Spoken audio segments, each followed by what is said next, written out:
Hello, my name is Alyssa Ellis, and I will be presenting on Dory R. Lehman's dissertation project titled Redefining Actor Training, Prioritizing Mental Health and Ethical Pedagogy in Higher Education Actor Training Programs.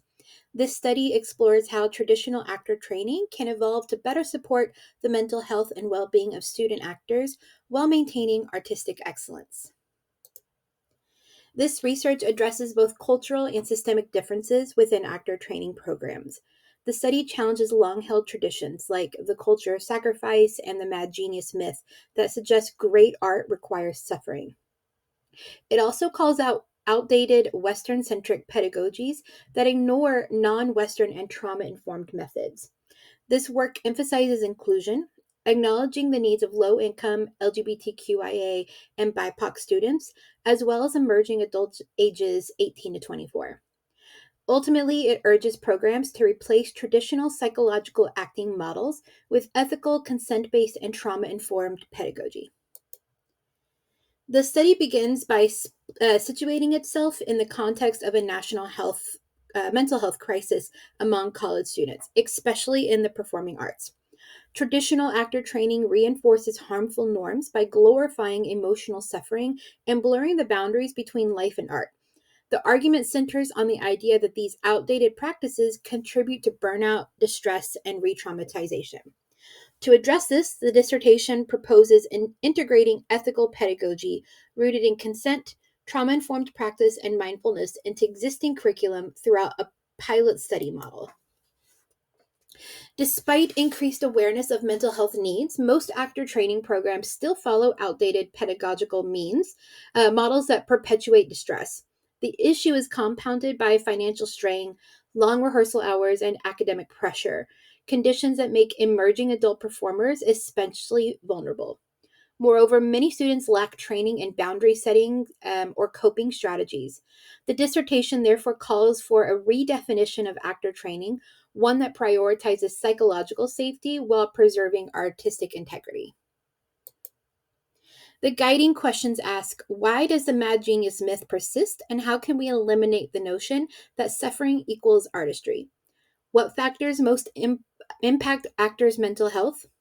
And how can problems evolve to better support well being?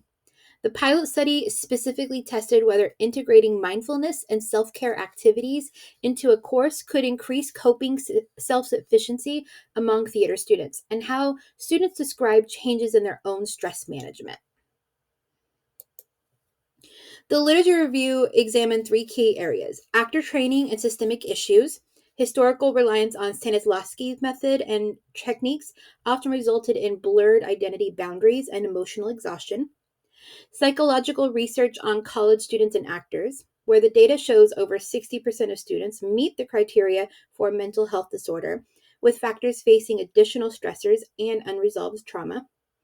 And intimacy choreography as a blueprint for change. This emerging field demonstrates how consent based and trauma informed practices can create safer rehearsal environments, providing a framework for reforming actor education. The dissertation employed a mixed methods pedagogical study. It combined historiographical analysis, examining the evolution of training, with a pilot study that infused mindfulness and mental health practices into a first year theater seminar. 70 theater majors participated in the intervention group, and 29 prior year students served as a comparison. Students completed the coping self efficiency scale before and after the intervention, and a subset participation in reviews. The design followed a sequential explanatory model: quantitative results first, and then qualitative interviews to add depth and context. The study was conducted on a large southeastern university with over 200 theater majors.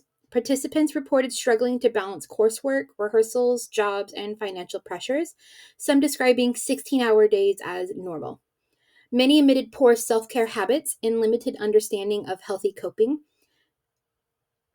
Interestingly, several considered taking my medication their primary self care practice, highlighting the need for better wellness education.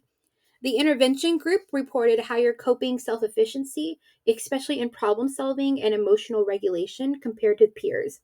Students expressed appreciation for the wellness focus, often saying it made them feel seen and cared for. Quantitatively, there were no significant pre to post test gains within the intervention group, likely due to the limited dosage of activities. However, compared to the non intervention group, students who received the curriculum scored significantly higher on coping, confidence, and emotional regulation. Qualitatively, students overwhelmingly valued the integration of mental health practices, discovering campus resources they didn't know existed, and reporting a stronger sense of support. The implication is clear. Consistent embedded mental health instruction enhances student well being and engagement. The conclusion emphasizes that actor training stands at a pivotal moment. We must abandon the idea that suffering equals authenticity and instead embed mental health education directly into performance pedagogy. Boundary management through de-rolling, self-care, and emotional separation is essential. Faculty also need institutional support and training in trauma informed education. Intimacy choreography provides a model for scalable reform. Its pillars of context, consent, communication, choreography, and closure can be applied to any emotionally demanding performance or work. Ultimately, ethical pedagogy must become inseparable from artistic rigor. The study acknowledges several limitations: the small sample size, absence of a true control group, and possible research bias may have effective quantitative significance. The short 4 session intervention was also too limited to produce long term measurable change. Additionally, the non intervention group differed by class year, complicating comparison. These constraints reinforce the need for longitudinal studies and expanded interventions to better assess impact. Future research should strengthen design and scope. That includes tracking students across multiple semesters, integrating 10-minute daily wellness exercises, and embedding these strategies into studio based classes like movement or scene study. Researchers should also include faculty voices, since educators are often first to notice when a student is struggling. Beyond academia, studies should investigate professional actor stressors, rejection, job insecurity, body image pressure, isolation, and financial hardship.